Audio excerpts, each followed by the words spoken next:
I get asked a question a lot I'd like to answer today on today's video. I get asked, what is the best laboratory test that I could do to be proactive about preventing disease? And the diseases most people want to prevent are the ones we call the complex diseases. These are the diseases that are exploding right now in our modern society. Things like neurodegeneration, example is Alzheimer's disease. Another example is autoimmune disease. Autoimmune diseases are going up like crazy. Heart disease is still a big problem. It's still the leading cause of death of Americans. Cancer is exploding.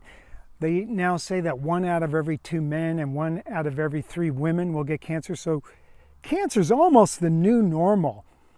Other complex diseases like degenerative disc disease, it's exploding. I cannot tell you how many people, and now I have people in their 20s come in with herniated discs all the time. I mean, it's incredible how these diseases are going up. Osteoarthritis, the knee and hip replacements of my generation is going to bankrupt medicine. We don't have answers for these. Mainstream medicine, yes, they can replace your joint, your hip or your knee, and that is pretty amazing that they can go in there and cut your joint out and put in a steel or plastic one. It's pretty amazing what they can do.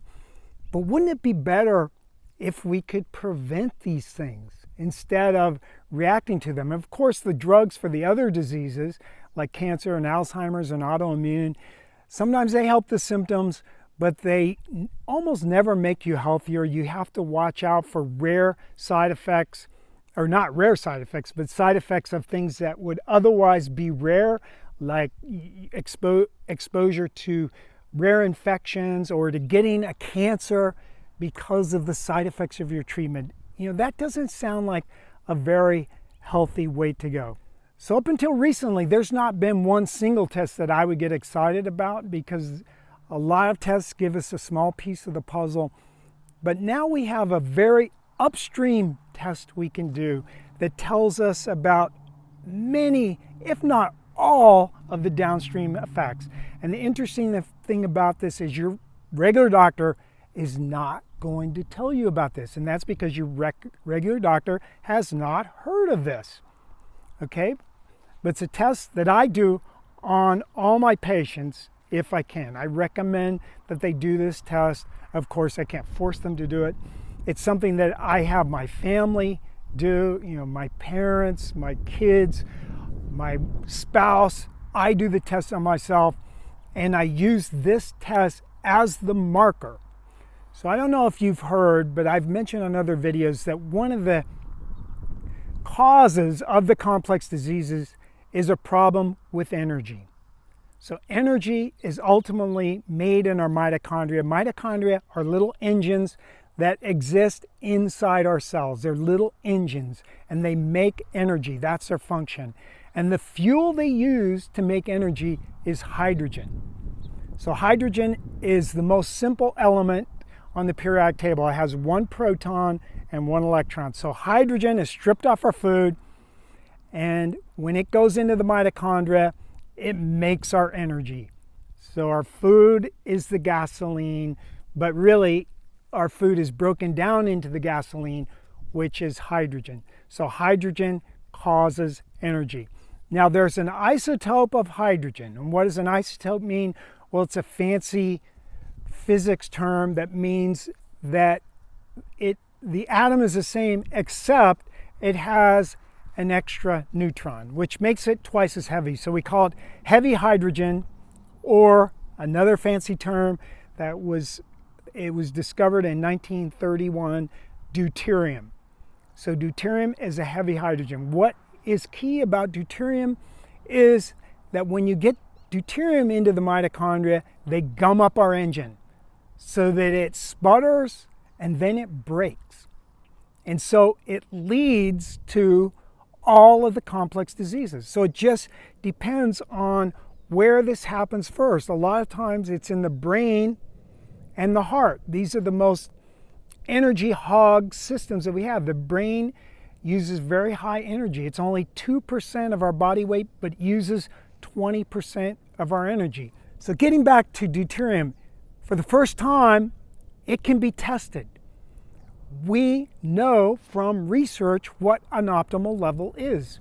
So we know when you're too high. We can measure it.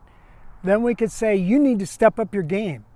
You need to do something, or you are going to be in the hospital. You are going to get kidney dialysis, or you're going to have IVs, or you're going to have to go on an Alzheimer's drug that's expensive and doesn't do a darn thing, or you're going to be wearing diapers, or you're going to be given chemotherapy or having organs sliced out of your body.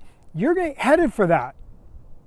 But now, for the first time in history, you can measure something, and if you're off, you can optimize it and theoretically avoid all of that.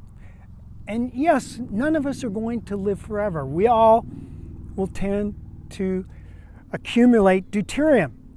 But the problem is our modern environment, all the stuff that makes our life easy, causes us to collect more deuterium. So most of us have a problem here. There's a lifestyle, mainly getting back to nature. So if you want to test, I do the testing in my health coaching clients. You can call my office, set up a free consultation with one of my team, and they will take you through what it entails. It's pretty simple. It doesn't cost that much. You can find out all about it absolutely free. 520-529-2779. Now please share this with someone you want to keep out of the hospital. You want to be in your life for a long time. Share this with them. This is something that could save humanity. Yes, we might have something better 20 years from now, but right now, this is the cutting edge. This is something no one else is telling you about because it is brand new to be able to go and do a test yourself. They've been studying deuterium, though, for many years, for decades, and the research has mounted to where we have the mechanism of how deuterium breaks our little engines and breaks other biomolecules to become the most important thing you need to do for preventive medicine, or if you want to try to reverse the damage of something you already have. This is Dr. G. Remember, share this. Thanks for watching, and I wish you the best of health.